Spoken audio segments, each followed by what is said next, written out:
This is your last example for fatigue and for commutative damage. Let's go back to our same problem that we have been working with, but let's make a very slight change to the problem. And now let's say to the problem, determine if it's safe if there are 2.5 block cycles of the following. You're going to have a case A where you got 1,000 cycles, and those 1,000 cycles are for this loading sequence. So what the problem is basically saying is saying the following.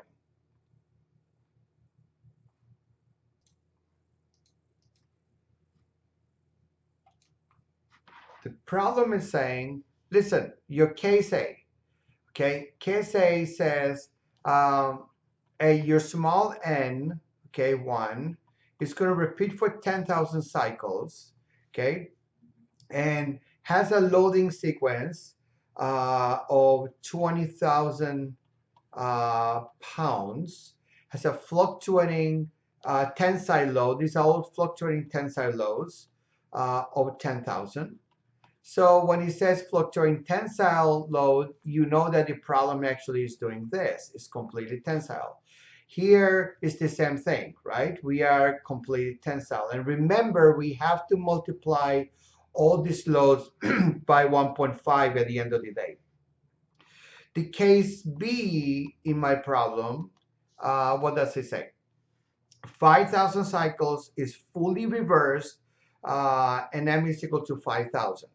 And also has a fully reversed torsional moment of 5,000.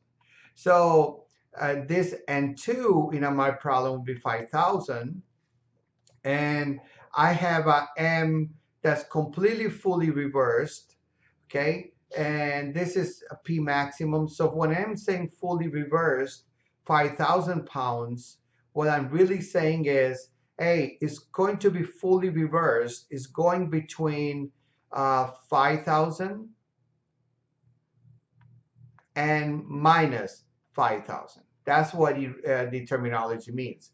Here is saying 10,000 here, and this is 20,000 there. Why? Because this is fluctuating in tensile. This is fully reversed. Same thing for T, says this is 5,000 as well. This is pound inches, sorry. This is inches pound. So it's the same idea, right? So it's going between 5,000 and minus 5,000, okay?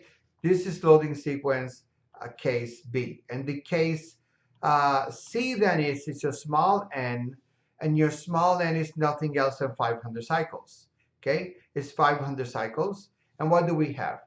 We have 500 cycles of fully reversed 50,000. Let's change. There's a mistake here.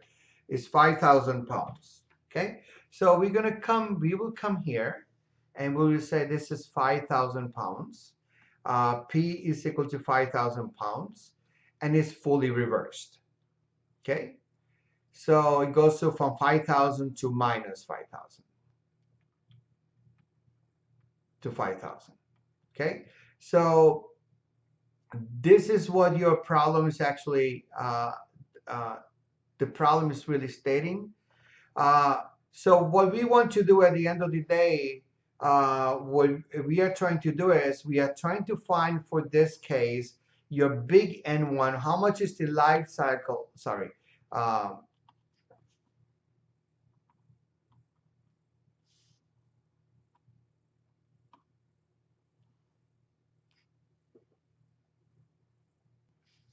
I'm trying to find what my big N is here. I'm trying to find what my big N for this load case is here. What's the big N for this load case here? So at the end of the day, what I want to do is I want to go ahead and say, you know what, once I have that, I want to say then D is going to equal to, the problem says repeats 2.5 block cycles. So it's 2.5 times small n over big N plus small n2 over big N2 plus small n3 over big N3.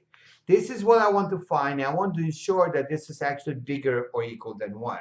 Okay? If it's less than 1, then damage has begun and that's not good. So we want to redesign your structure. So let's go ahead and do this. And before we do that, we know that we need these values here. These values, I'm not sure why I'm getting this here, but these values will actually, 1.8 remains the same in the problem. Here, 1.35 remains the same. And this one, in this example, we need to actually evaluate this and find these values here. Okay, this is the only one that I need to find, and the value is 1.85. We have these values. I know I'm going to need these values. This does not change from your previous example. So I'm going to keep on using Ka and Kb, the same exact values that I got from here. So therefore, in my problem, in this particular problem, then this value will completely remain the same. It's not going to change. So the goal of the problem is, let's solve this problem many times. They have to solve. Don't forget this factor, okay? I need to multiply this factor by the loads. So I'm going to just go ahead and run the code to find my big N. What is the big N should be from here? What is my big N2? And this is 5,000. I think P was equal to 5,000 here. And what we were trying to find is these values. And from here, I'm going to find what my big N3 is. Okay, so I'm going to run the MATLAB code to find what these values are. And then at the end of the day, we're just going to replace the numbers here.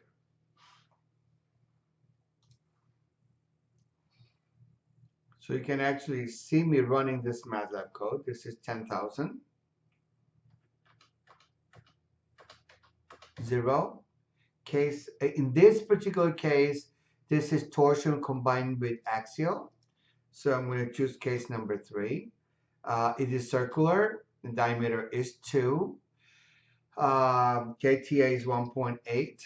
This is bending is 1.85.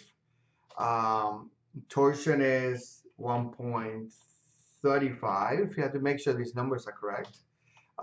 This is steel. The ultimate is 90.125. And this is ductile material. Yield is 70, 90, 90, and this is 45. I don't have any sizing correction. This is 250. The problem states that is hot rolled number 3, 95% reliability, no miscellaneous correction factors is 1.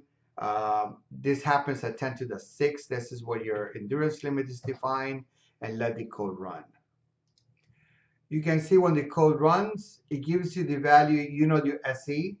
US equivalent is 16.77. You are way below, and note that I'm using ductile, your von Mises traditional approach. And it gives you, it just gives you a value of 16.77 is below this, no intersection. That means for my very first case, N1 is actually has infinite life. Okay, that's what happens in this particular structure. And that's because your S equivalent is less than SE.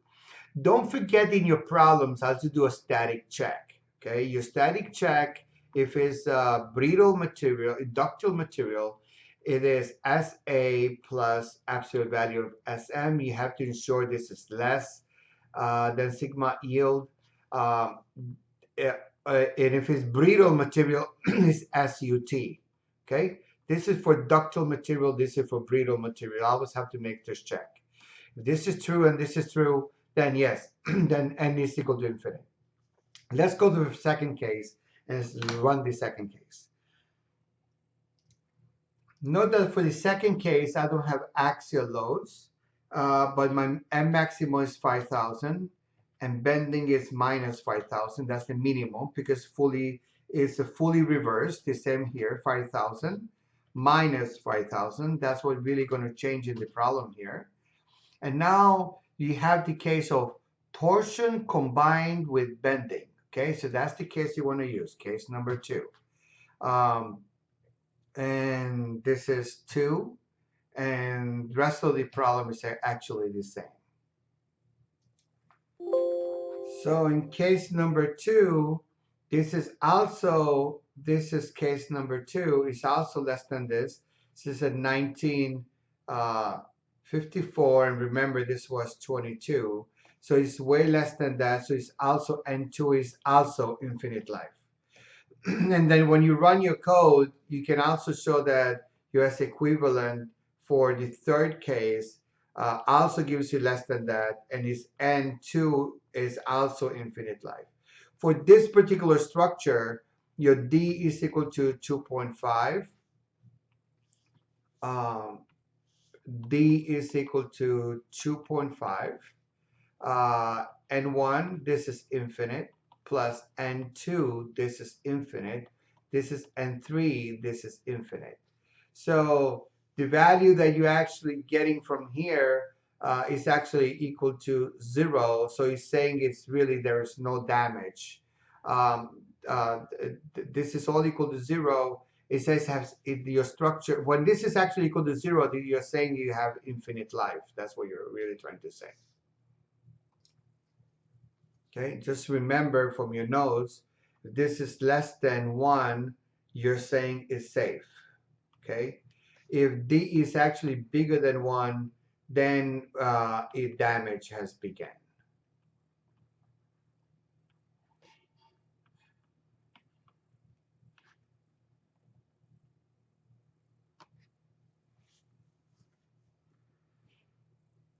Okay, and also this is worth to point out that many times in a problem when D actually has a value and D has a number, so if you take the inverse of that number, you can say the equivalent life equivalent is actually 1 over D, and that's a number of cycles of your entire structures that's left.